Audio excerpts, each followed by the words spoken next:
Welcome to the fourth day of Harper McLeod's Marine Economy Week. We've already been given an introduction to the year in review, heard about the pivotal role that ports and harbours will play in supporting the marine economy, and discussed innovation in the marine sector across Scotland. Today it's time to hear about marine and offshore renewables. I'm Omar Ali, a partner in Harper McLeod's Energy and Natural Resources team, and I will be chairing today's session.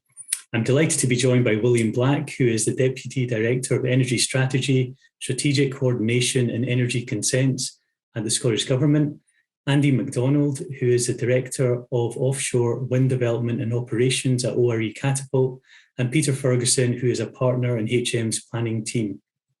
For housekeeping, your cameras and microphones will be off, and if you have any questions, please put them in the chat box and we'll pick up as many of them as we can at the end. As an introduction, I thought it would be useful to say a few words about the current state of play as regards Scotland's tidal, wave and offshore wind industries.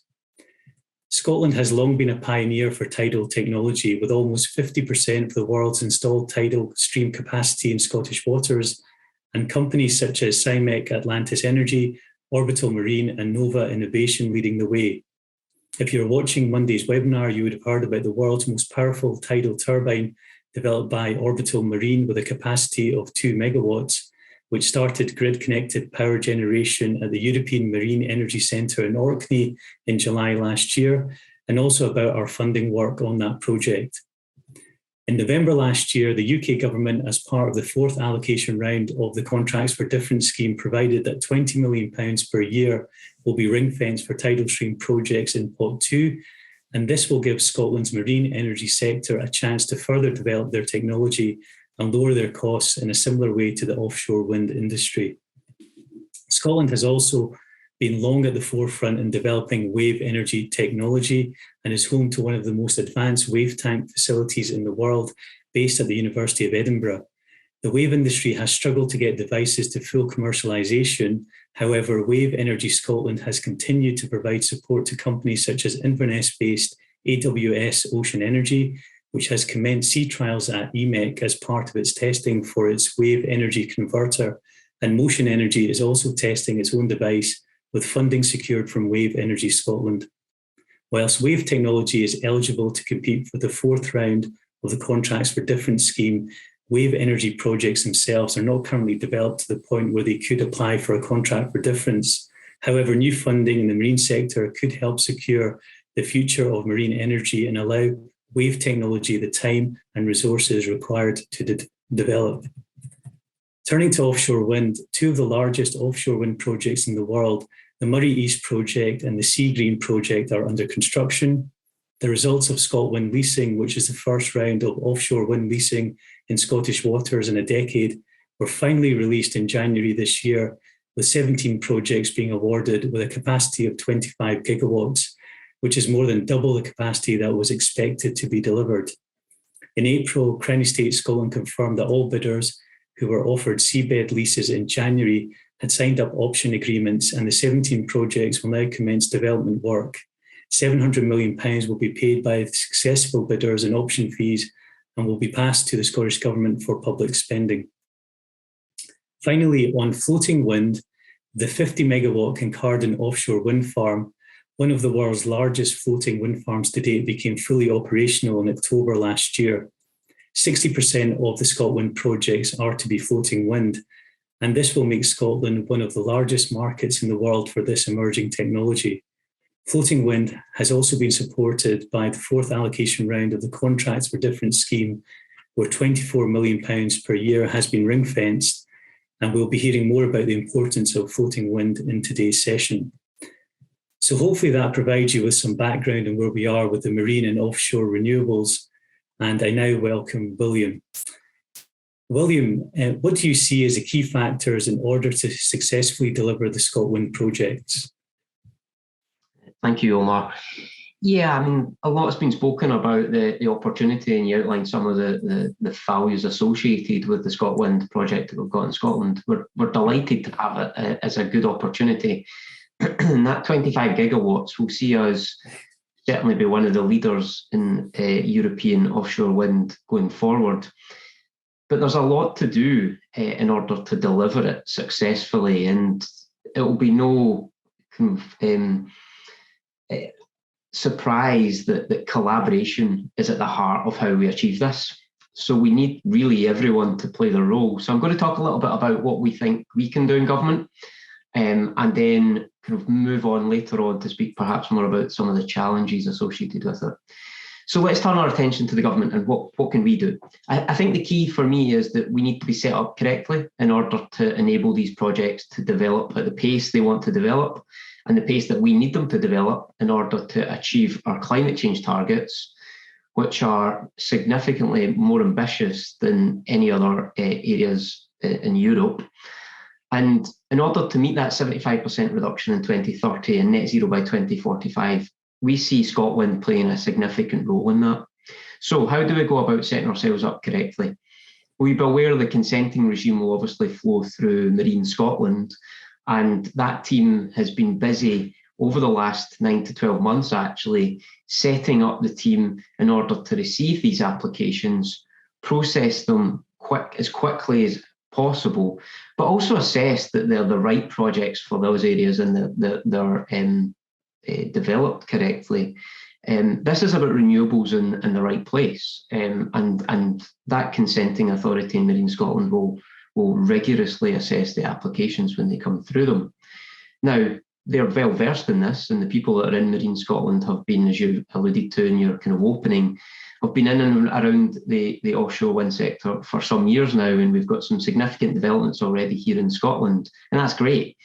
But we really want to ramp that up a bit further. So that team at the moment is busy kind of developing staff, it's training staff, it's recruiting, as I'm sure everybody is in the onshore and offshore wind sector at the moment. And it's trying to gear itself up so that it's ready to give the correct advice once the processes kick off in earnest. We've already got one developer has got their scoping document together, and we'll start to see more as the year flows through. So that's an important milestone as part of those projects to get the right advice to those applicants and make sure the developments are as good as they can be when they come to us in government. It's also worth pointing out that there's a lot of guidance being produced. A lot of the players that are involved in the offshore wind bids, the 17, have been there and done that in a number of other regions in the world, and there'll be good lessons to learn from that. Like I said, in Marine Scotland, we've had a lot of success and learned a lot of lessons in what works well. So that's been packaged up into sort of guidance documents at the moment. And you'll also see a commitment from the statutory consultees, like Nature Scot, for instance, developing much more guidance in that space to enable developers to be aware of what's expected of them when the applications come forward. I think the consultation's already started. Well, I know it has. It's not about when the application comes in, that's when the process needs to kick off. It happens well in advance of that. And I think there's been some good work done by the developers in that already. And we welcome that. The kick-off meetings that have already taken place with all the developers, Nature Scot were in attendance at them, Marine Scotland were in attendance in them, and indeed the onshore team through our Energy Consents Unit were in attendance at them as well, because there's a role to play in that, and we'll perhaps speak about that later on as well from a grid perspective. So turning to the developers, what kind of good looks like for them? Well, the developers we've already seen are starting to set up coordinated meetings and enabling data sharing where that's possible, and offers a progression to the timelines. And I think that's fantastic. It's good to see bidders coming around the table who are going to be competitively developing their projects, working together at the moment to share data. Methodologies are somewhere as well that we see that there can be real collaboration with not just the stakeholders in government and Nature Scot, but also with the developers themselves. There are some kind of key consultants out there at the moment, and we see more collaboration in that front to enable projects when they come in that they are completed to methodologies that are understood and approved at the start, so that we don't require additional information further down the line. You know, in the Energy Consents Unit, we've got a good handle on that. If I speak with my onshore hat on for a minute, the onshore team have been processing applications for some 15 years now, and there's been some great lessons learned there. We've got a team of kind of 30 people at the moment in onshore, and that's a team I oversee. But if you look at the stats, and a lot's made of the stats on onshore and people wanting things to be quicker, and I can understand that, having a developer background myself. But we have made some good progressions of late. And so the average onshore generating station at the moment is sitting at 28 months on average. But if you draw out some of the projects that are not requiring additional information to be submitted to them, so i.e. the scheme comes in and develops all the way through the determination, and there's no public inquiry required, then that comes down to 14 months. So you can see that's a real driver, and it doesn't all sit at the government's door. It's about, as I said earlier, it's about collaboration, making sure that the applications are as good as they can be when they come to us, that making sure that the pre-application processes are engaged with from day one, and decision-making is drawn off the back of those engagements. And that'll enable better projects to come in first time round and stop this kind of inherent cycle that I see a lot of on onshore, of kind of additional information continuing to flow in through the process. That's not to say, and also to recognise at this time, that there might be circumstances that we do need additional information because there's events that are out with our control, or we don't have all of the information in front of us. But again, do everything we can do to front load that system is kind of key. I think the other thing that we need to be realistic about is the timelines. Again, I've seen a lot of kind of media coverage in and around this, people speaking about they want projects to be in the weeks rather than the months. And people point to, certainly in the onshore sector, with projects taking 10 years. I don't think that's the case anymore. I think that was projects some years ago. But I think we have got to be realistic that there's assessments to be completed on these projects. They are large-scale infrastructure projects that will have interactions with protection areas, will have interactions with communities, and also interactions with a number of regulatory components as well. And we just need to be sensible and understand that there is a process to go through there. We're gearing up to make that process as smooth as we possibly can do, but everyone certainly has got their role to play in that. And where there's efficiencies or improvements along the way, we're always open to those innovations being shared with us, because we are trying to shorten that process, and we've got a team dedicated to looking at that in government at the moment. I'll stop there, Omar. I've probably spoke for about 5 minutes or there. I'll let you come back in. I don't know if there's any kind of follow-up questions to that you may have, but that's kind of my thoughts in and around the successful delivery of the ScotWind projects. No, that's very interesting. Thanks for that, William. A lot to consider and to be dealt with going forward.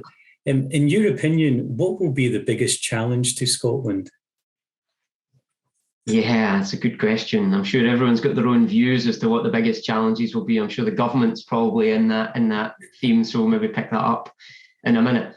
But for me, if you ask me what's the biggest challenge of ScotWind delivery, well, it actually comes about perhaps some of the key infrastructure we've got in Scotland and how we best use it. So the one that kind of immediately jumps to mind is the ports and harbours that we've got here. We've got a limited supply of areas that we can use as the base for these projects. And developers, quite rightly so, are already in conversations with those ports and harbours about when they want to use that infrastructure, how they want to develop that to enable the components that we'll see being utilised in these ScotWind projects, such as significant turbines, key infrastructure for whatever the infrastructure might be for floating, and then obviously all the kind of network components for substations.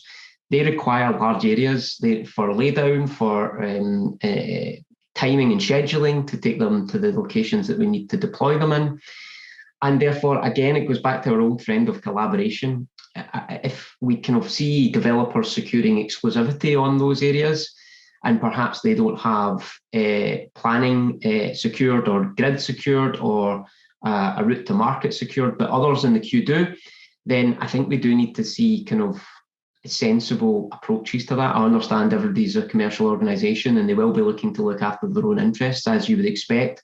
But I think we do have a role to play here. So key infrastructure is essential that we get around that and accept that there will be challenges with that, but trying to come up with solutions in order to overcome it. An area that sits directly in my camp in government is grid infrastructure, and I've got kind of onshore wind and grid infrastructure as part of the onshore electricity element of my role. So it's working with kind of a couple of, well, maybe three key individuals in that. The first and foremost is the system operator, National Grid. Now, we have been working with them a lot over the last 3 to 5 years. That's culminated in a piece of work that's been led by the OTNR. And with the holistic network design, we now understand that we're going to have 10.7 gigawatts, and we've got a design for that of ScotWind. To be fair to the system operator, they never expected ScotWind to be 25 gigawatts until it was announced. And that offers a fantastic opportunity for us, with the 25 gigawatts and the 25 billion associated with the supply chain for those projects. But it also offers a challenge for the system operator. How do they incorporate what is that full 25 gigawatts into the system to enable us fundamentally to meet our net zero targets? So there is an exercise underway, and we expect that to be into Q1 2023 for us to see what that full plan of the 25 gigawatts looks like. So it's great to see that the system operators taking that on board and going to show us a design for that. I think it's a challenge for them to be able to adopt that and play that into the existing network that's been designed under the HND at the moment. But we welcome the fact that that work's underway, and we look forward to seeing what that looks like in the early part of next year. I think the other thing to flag just on the kind of system operator is its flexibility is key here. It cannot and it should not all be about putting copper in the ground to solve this problem. We need to see more flexibility played into that through demand side response. So companies, organisations, consumers playing a role in that, being able to flex when their demand is into that network. We've already seen the system operator play a significant role in that in the form of their trading desk and having a flexibility arrangement for that, and flexibility contracts being offered out through ancillary service products and also through other types of contracts like the capacity market, which is great. But we need to see, again, more innovation in that space to enable us to take what is that 25 gigawatts of power and bring it onshore, potentially to use it in those products, or indeed into other products such as interconnection, or even indeed hydrogen generation, which I think is a fantastic opportunity in that space. Turning to the other players in the room, where we've got the network operators, so they will have the task of marrying the connections that are being sought by those applicants, and National Grid managing that process in order to manage those connections into what is the onshore infrastructure that we see today. And that will bring significant infrastructure improvements required, and that will flow through the energy consents team, and that will really ramp up quickly, I think. So there's a challenge there to manage all those connections, to bring people along to understand why we need to upgrade these lines, and why we need to be able to take the power to other areas out with Scotland as well, to make sure that we're a key exporter in that market of electricity and other products like hydrogen, as I mentioned. But, also to take that power and use it here in Scotland, and to locate some significant demand customers here in order to make the most of the 25 gigawatts of power. The third player in there, of course, is the regulator, Ofgem. And to date, we've seen, and I won't touch a massive amount on it here, but costs of networks is a significant barrier in Scotland through to NUOS. We've seen some mentions in the press recently, and we're looking forward to see what the system operators got in mind for the locational pricing element of the networks going forward, because that is a barrier here in Scotland. And, the traditional model has been set up whereby if you're further away from demand and you pay more, I can understand, but it's not consistent with net zero anymore. And that was done at a time when you were able to site large gas plants or coal plants or oil plants anywhere in the GB market. That's not true of offshore wind, and it's not true of onshore wind now. We see the best opportunities for that in Scotland. So we in the government are really committed to trying to change that, and we're looking to the regulator to take that on board, because we feel that the current system is not aligned with net zero, and we want to see them doing more in that space to bring that net zero forward to enable us to meet our 2030 target and the 2045 target in Scotland. But also we're needed in order to make the wider UK targets of being set by the UK government. So that has a significant role to play, and Ofgem have got to step up to that.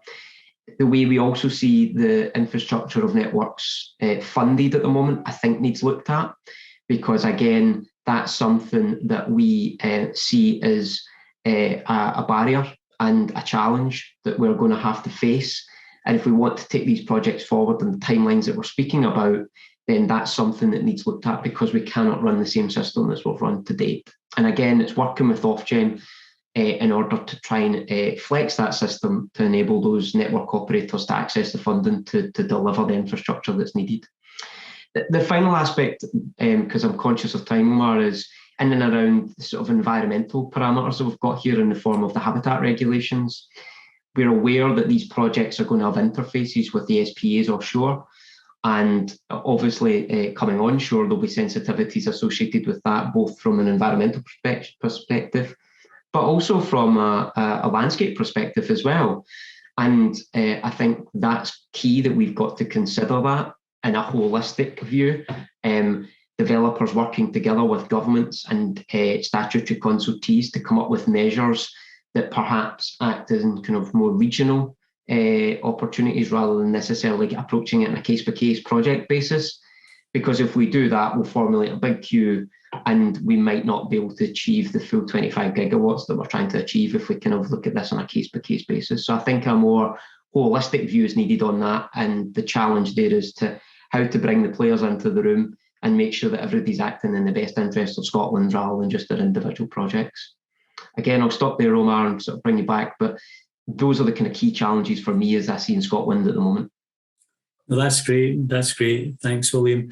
Very interesting. And just one final question, just about the onshore infrastructure that you mentioned, and how will that be managed? Because there's going to be a huge amount of onshore infrastructure for these offshore projects. So just very quickly, if you could give your thoughts on that. Sure. So I think a few thoughts on that. Forward planning is key. It's going to be at the heart of us being able to deliver these projects. As I spoke about, there's a couple of kind of system and regulatory issues that we need to get our hands around, but forward planning on the planning process for these connections is essential. We've got the Scottish Government's got a networks and major projects group that will be established for closing in a year now. That's attended by the regulator, by the system operator, and by the network operators. And that's enabled us to have a conversation at the project level to see what projects are needed, both in terms of updates and new connections and new lines, so that we can start to get a feel for the volume of applications that are going to come to us. The key point in that we need to get better at is the timing of when these will appear. Because in the past, looking back, there's been a lot of movements in those connections. And the reason for that, to be fair, is that the connections that the network operators are trying to design to are constantly evolving. So it becomes a really difficult picture for those system designers to get what is the firm fixed landscape for what we're trying to design here, because projects come and go during that process. So I think everybody's got a role to play to make sure that the connections for grid are accurate and the offers are in, to give the system designer the holistic approach and view, and give us that as well, so that we can see what projects are going to come to us, and then try and plan for when they will come to us to kind of schedule them through the process. In terms of the consent unit specifically, that will be the group of people in government that look at all the overhead line projects. Now, obviously, the underground through major projects would go through the town country planning route into the local authorities. And I think that's a well-trodden path, and that's tended to work quite well. If that takes you to the kind of collector substation point onshore, and then if it is going to flow back into the wider GB market and not be used for hydrogen or interconnectors, as I spoke about earlier, then that will come in through the energy consent unit. So what we're doing to try and front load that system. So at the moment, we've published guidance in the last couple of months. I think actually it was back in March. I released that at the Scottish Renewables Conference for those that were there to hear about that. That will enable, again, that's aimed at network operators as much as it is wind farm generators. So we're looking for those network operators to take that on board, and I think they have. I don't think that's a criticism in any way. I think they are developing good applications. I think it's just about fine tweaking them and trying to evolve them that little bit further to hone them in and pick up perhaps areas that have been out of scope of those projects, some things like peat, and how we deal with potential routes and what elements are underground or what elements are overhead. In the consents team, we've increased the staffing levels. So we're now at about 31 staff in the consents team in total. And we've got a bespoke grid team, as I mentioned earlier, as part of that. So they are just focused in on the grid projects. They're now not looking at generating stations, which was in the past, we'd kind of case officers looking at across the piece. So we're trying to specialise them in that area. We've got monthly portfolio meetings that we're looking ahead, what projects are coming into us, what are the ones that are the priorities that you want us to work on. And that's worked to good effect in onshore fairly recently. And we have prioritised projects to enable developments that have perhaps that are running for a CFD or a particular commercial consideration to try and us to put them to the top of the queue to enable those to go forward. It's also about trying to standardise what we can. So conditions is a key component of that, rather than kind of making bespoke products every time every project comes through us.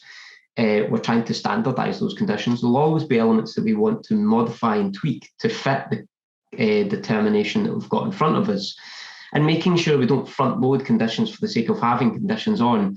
These conditions are placed there because we feel that they're required and the development shouldn't go ahead without them. So it's kind of testing our thinking in that as well and making sure that they're there for a purpose.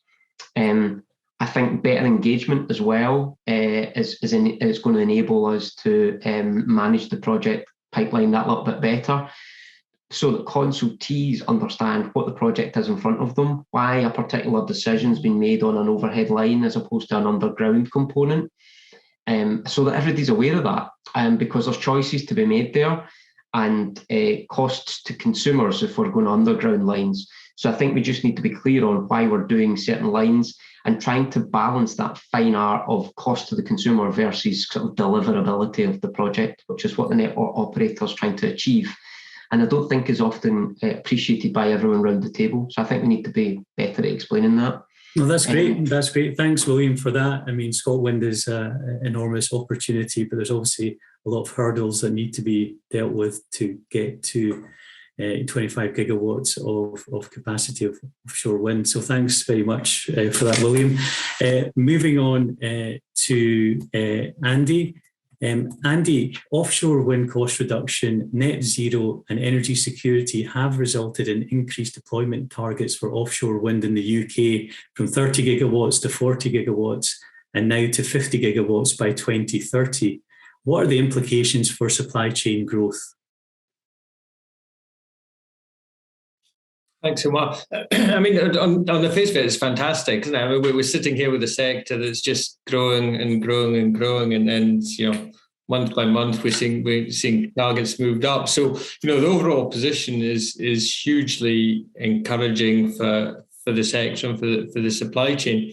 And you know, credit to the engineers that have put the work in. You know, the reason for that is because costs have come down significantly, you know, over the last 5-10 years, in terms of turbine technologies, turbines getting larger, and you know, massive amount of work in making that happen. And that's why we're seeing offshore wind being positioned as the backbone of the electricity supply network in the UK.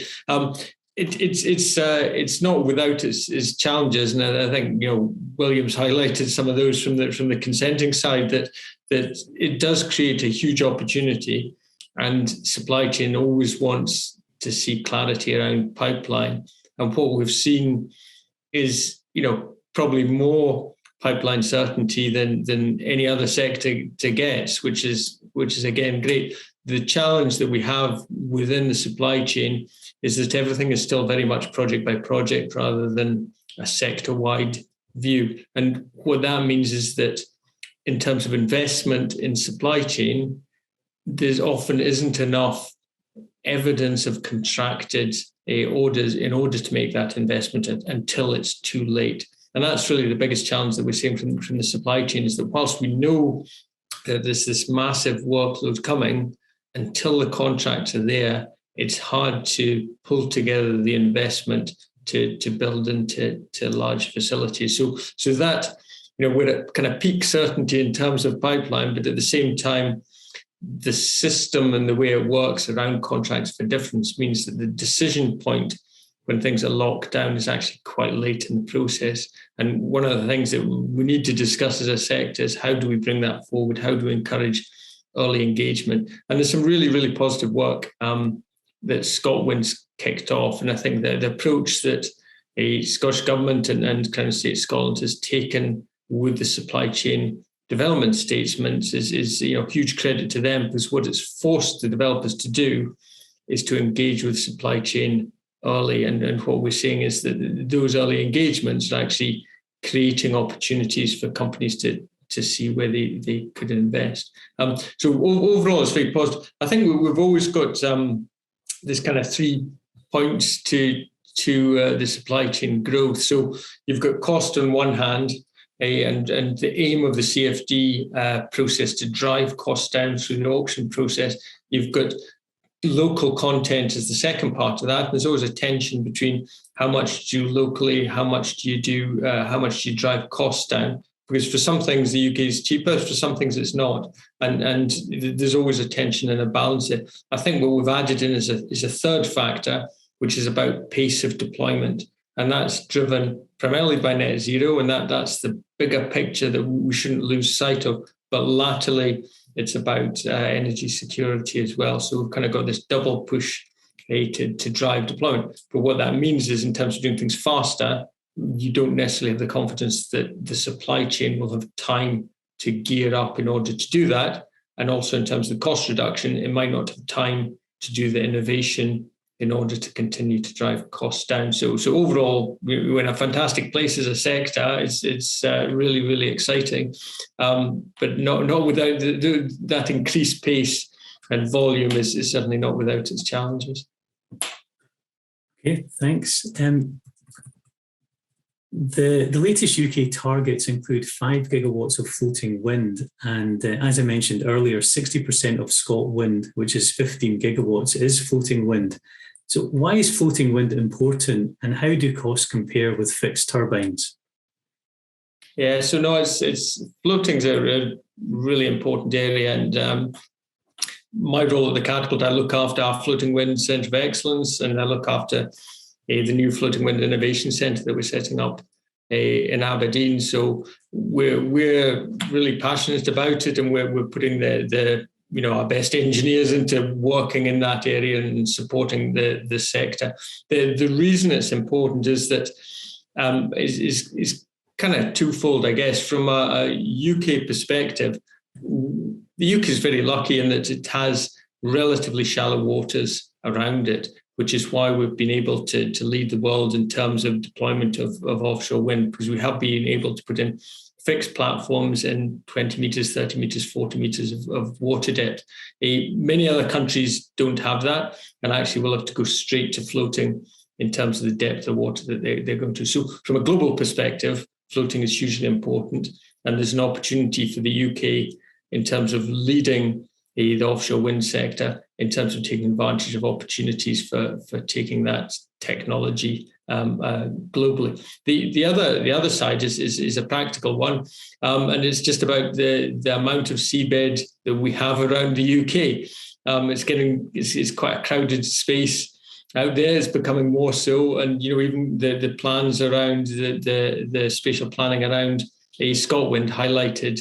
It's not as easy as you'd expect to put the volumes that we want offshore. And actually what that means is putting wind farms further offshore, further north in areas that are actually deeper and require floating wind, because technically you can only get so deep with fixed foundations. Historically, we always thought it was kind of 40 meters, 50 meters. We're now pushing at 60 meters, 70 meters for fixed.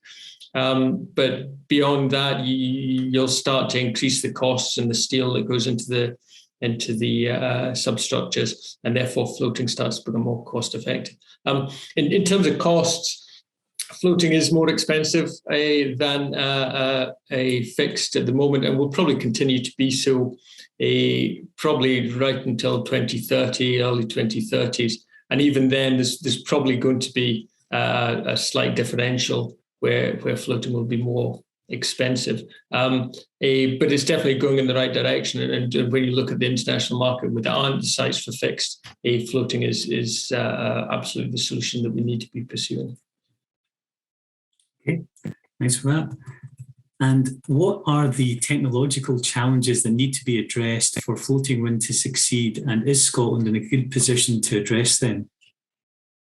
Yes, absolutely. So the challenges, from a very basic a level, the difference between floating wind and fixed wind isn't the turbines. The turbines are pretty much the same. They need to cope with slightly different conditions, but the turbine technology is pretty much the same. So the difference is around, for fixed, you have a substructure, either a jacket, a structure, or a monopile that goes into the seabed. For floating, you need to find a way of tethering it to the seabed. So those moorings are really important, and whether you have there's different design styles, whether you have TLPs, so tension leg platforms, or whether you have catenary moorings, there's technology needed there in order to keep the turbines stable and in the right place. So those moorings are hugely important, and it's an area where Scotland does absolutely have vast experience, because that's how many oil and gas facilities are connected to the seabed. So huge experience there that's transferable. There's some differences. We want to produce in volume, in higher volumes and on a serial production. So we're very much working from the offshore wind sector in multiple similar constructions rather than bespoke constructions, which the oil and gas sector is typically used to. So the mooring is hugely important. The second one I'd highlight is dynamic cables. So on fixed structures, the cables are buried in the seabed, and then we put cable protection systems around as they come to the turbine itself. So the cables are essentially static; they're not moving, and you can design the cable accordingly in the engineering specifications. For floating, the cables have to go from the surface down to the seabed, and there will be movement there as wave and tidal forces apply on those cables. So the cable design, both mechanically and electrical, have to be adapted for that. And that's something that there's less experience globally, but if any country was in a great place to be developing that, then Scotland certainly where it would be. And the final one I just add in there is the operations and maintenance, and that again,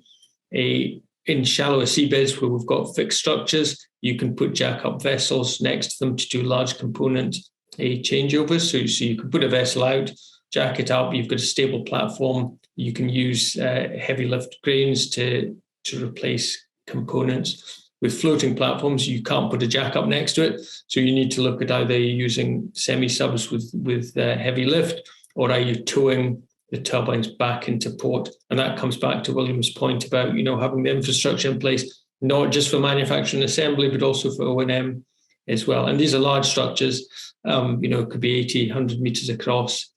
So taking those in and out for component changeouts is a significant use of infrastructure. So quite a lot of challenges, but all ones that I think we're familiar with in Scotland from the oil and gas and subsea sectors.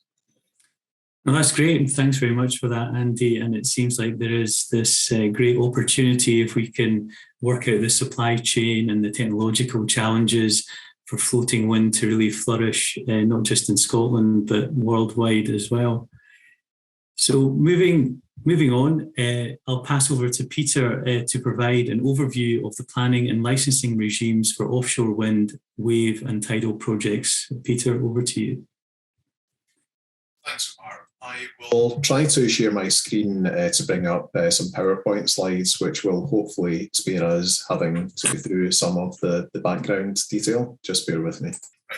In the limited time available, I will only be able to give a very high-level overview of the offshore consenting regime, as well as some of the key consent required.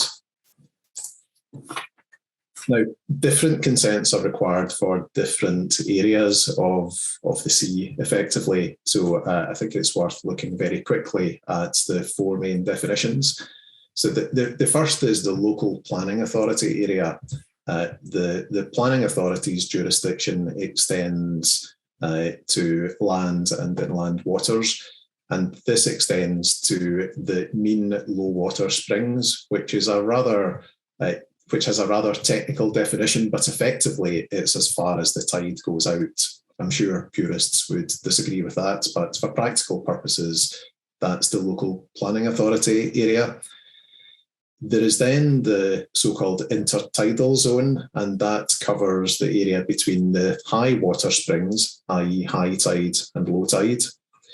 We then move into Scottish territorial waters, and this covers the area between the high tide and out to 12 nautical miles. And beyond 12 nautical miles, we have the Scottish part of the UK's renewable energy zone, and that runs from 12 miles to 200 miles.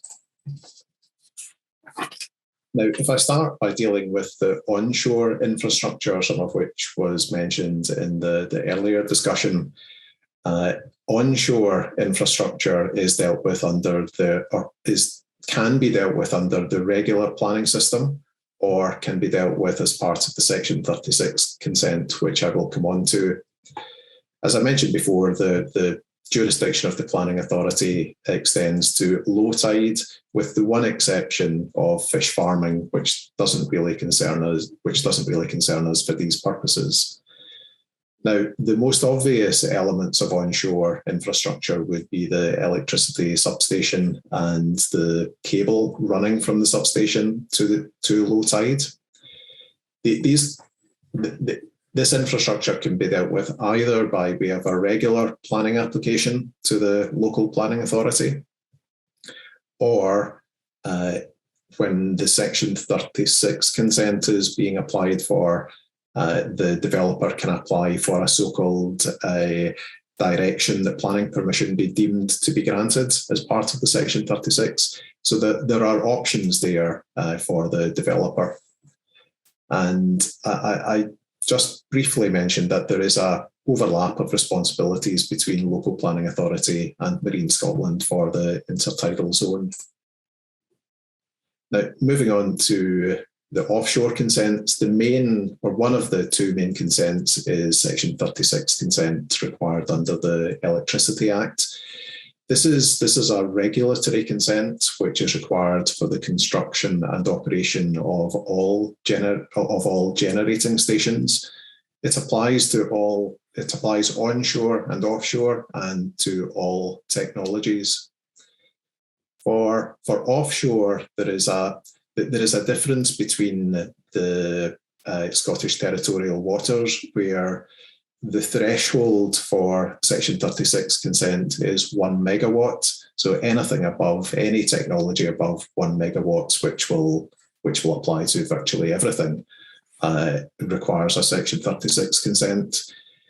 Moving beyond 12 miles into the renewable energy zone, the threshold there is 50 megawatts. And that's commensurate with the threshold for onshore wind in Scotland, at least, where the threshold is 50. The primary purpose of Section 36 consent is it's to regulate the construction and operation of these generating stations from an energy industry perspective. However, as part of that, there is a full assessment of the environmental, landscape, seascape, and other impacts of offshore wind farms or other generating types. The Section 36 consent, this is getting rather technical, but the Section 36 consent can be limited to the turbines or the other generating equipment and the inter-array cabling, with the offshore transmission platforms and cabling to shore being covered just by a separate marine licence. The benefit to that is that if the transmission equipment is to be transferred to an offshore transmission operator, then it's easier to do that with a standalone marine consent rather than it being wrapped up in the operator's Section 36 consent. The next key consent is a marine licence.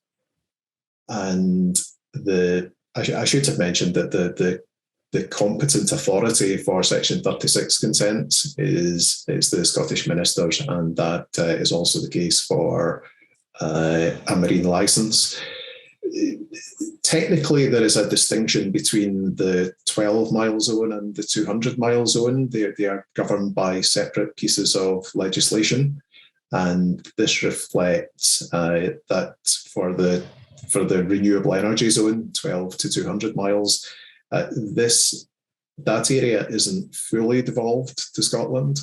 It's devolved under so-called executive devolution. For practical purposes, it doesn't really make any difference from the developer's perspective, but I mention it simply to explain why there are different pieces of legislation dealing with each area. If there was a development which straddled the 12-mile line, then consent would be required under each. That's perhaps the only practical difference.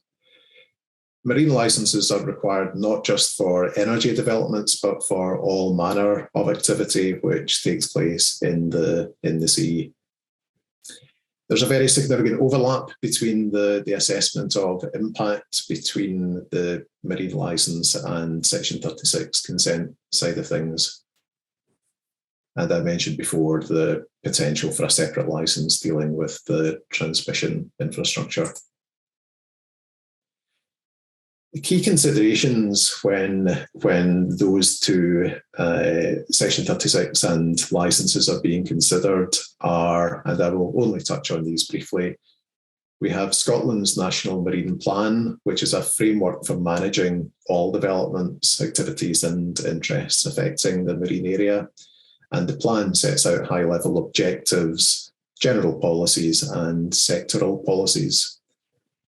Moving down, we have regional marine plans. Scotland has been divided into 11 marine regions, and these cover only the 12 nautical mile area. And regional marine partnerships will be developed to progress these plans. The intention is then to have sectoral plans for different types of technologies. And we already have a sectoral plan which was adopted in 2020 for offshore wind. And that plan was influential in the Crown Estate Scotland leasing round. As part of part of the assessment, we have traditional environmental impact assessment. There is an assessment of impact on marine protected areas, and then there is also, where appropriate, a requirement for habitat regulation appraisal. Now, moving on from the main consents, there are a number of ancillary consents that may be required for individual projects, and I will touch on these briefly. The first is a European Protected Species Licence, an EPS licence. And again, the competent authority is the Scottish Ministers. It's an offence under the 1994 Act to deliberately disturb or damage or destroy the breeding sites or resting places of various protected species. Included as protected species are all whales, dolphins and porpoise. Now, if a particular development was likely to cause disturbance, then there is a process for applying for a licence to the Scottish Ministers.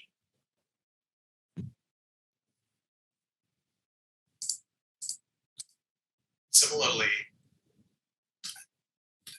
there's a scope for applying for a basking shark licence. Basking sharks aren't covered as an EPS, but they are covered under the Wildlife and Countryside Act, and similar considerations would apply to a basking shark licence as would apply to an EPS licence.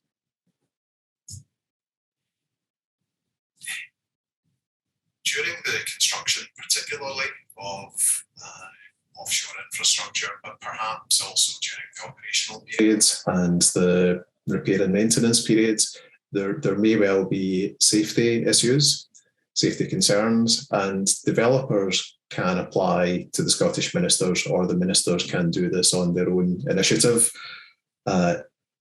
They can impose a safety zone of up to 500 metres around the fixed infrastructure. The expectation is that different zones will apply at different stages of the development, and the expectation is that as the safety risk recedes, then the safety zone would be reduced commensurately. Proposed safety zone should be considered at an early stage because they should be intimated as part of the Section 36 application and considered as part of the EIA report which accompanies the application.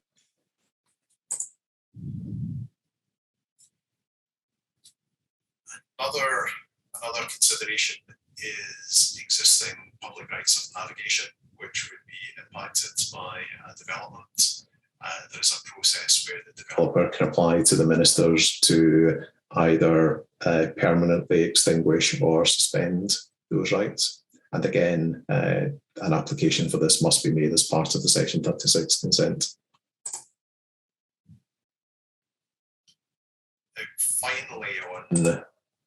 Now, finally, if buoys or lights or other marks are required for marine developments, then there is a process for obtaining consent from the Northern Lighthouse Board. And finally, on ancillary consent, we are familiar with decommissioning requirements for onshore wind farms.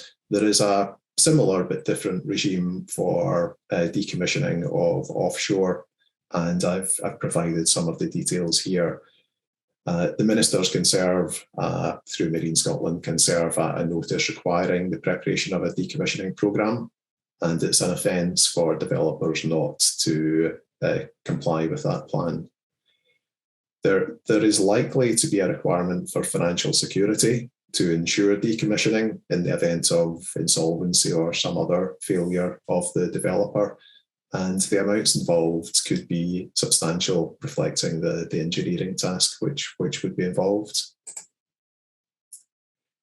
Now, William explained the detail of Marine Scotland's role in handling these applications, and I just give a few comments here on the status of Marine Scotland and its role. Now, Marine Scotland is a directorate of the Scottish Government. In practice, Marine Scotland's licensing operating team is responsible for the assessment and handling of applications, and the licensing team provides recommendations to the ministers. Marine Scotland also deals with most of the other permits and consents which I mentioned. Fortunately, they do operate a so-called one-stop shop, which allows developers to have the applications for the various types of consents considered at the same time. And the intention, and in fact the experience, is that this saves a lot of time and effort compared to the onshore system, where there can be significant overlaps between different regulatory regimes, which are dealt with basically in silos. So I'm conscious of the time, but hopefully that gives a very high-level overview of the system and some of the key consents. Thanks, Peter. That was a very helpful overview of what is quite a complex area. So thanks very much for that. I'm just going to check the Q&A just to see if we have any questions. We've got one question. Scotland has seen quite a few new entrants from the oil and gas sector. How will this change affect the sector? Andy, is that something that you can comment on? Yes, no, absolutely. I think the sector is changing fairly rapidly, and I think it's partly about the growth And we're seeing, as costs have come down, we've seen new entrants come in. I think the point you're making, I think, is spot on. I think that there are some bigger new players coming in from the oil and gas sector, and I think they've got in many ways different ways of working, different expertise, different levels of engineering, and different technical experience that they're bringing to it. And I think that brings with it some new approaches. I think there's different ways of working and probably different approaches in terms of consenting and expectations around the environmental side, which I think have pros and cons, but I think we should embrace the pros and challenge the cons where there are different things that we do need to consider. But I think what it's certainly done is it's accelerated things that are happening. There's a real drive, and I think there's a lot of experience there. There's a lot of engineering experience that I'm delighted is kind of coming into the market as well. So I don't know if William or Peter have any comments on that. I see it as a positive thing. I think it's a change. We need to recognise it and kind of see how we can use it for the sector's benefit. No, that's great. Yes, I agree with that.